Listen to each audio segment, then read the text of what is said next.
A huge part of gardening is trial and error, seeing what grows best in your climate, finding the best location within your garden for things to thrive, and generally finding what layout works best for you.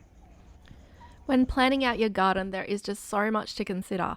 Will it get adequate sunlight year round? Is it going to be protected from harsh winds? Is it close to a water supply? Is it convenient enough for you to get to it from the kitchen?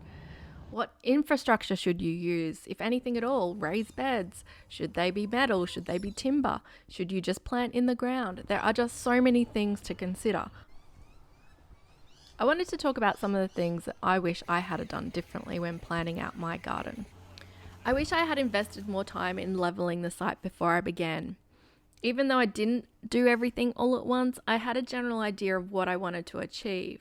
So I could have started by really focusing on leveling the site and laying a base that would keep the level. I spent a lot of time moving dirt by hand to try and level the area, with a toddler nearby making muddy puddles. It was a gradual, painstaking process and not exactly an effective way to do it. If you look a little closely, you can see that things are not level at all in my garden. I wish I thought more about pathways. I did make allowances for wheelbarrows to access the garden beds, but what I didn't consider was the flow of when it comes to moving about the garden. In our back garden here, we have this long bed in between our regular growing beds. I use it as a beneficial insect slash bird area. I love this little beneficial garden. It breaks up the veggie patch, but I do wish I had made a straight path through to the other end of the garden.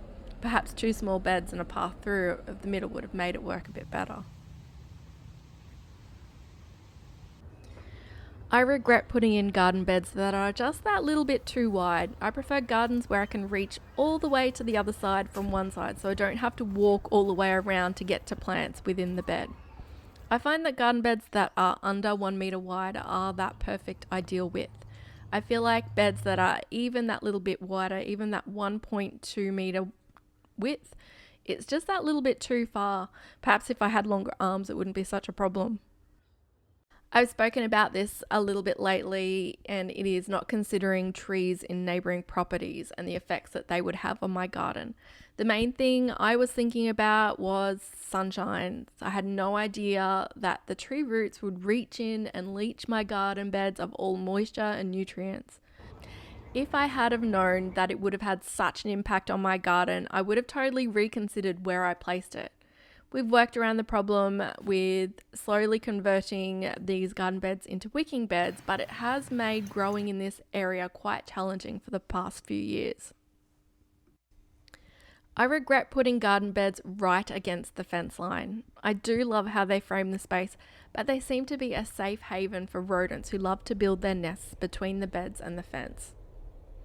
The rail on the bottom of the fence seems to act as a rodent freeway, and I find it really hard to get climbers to grow up, which was the intention of building so close to the fence, utilising the structure to put trellises. But as soon as the plants grow new shoots, they just get nibbled off as they appear to be perfect height. If I were to do it again, this space, I would just put movable containers around the area instead. I'd love to know if you have any regrets or things that you would do differently with your vegetable garden. Please leave a comment below and let me know. Thanks so much for watching, and I'll see you guys next time.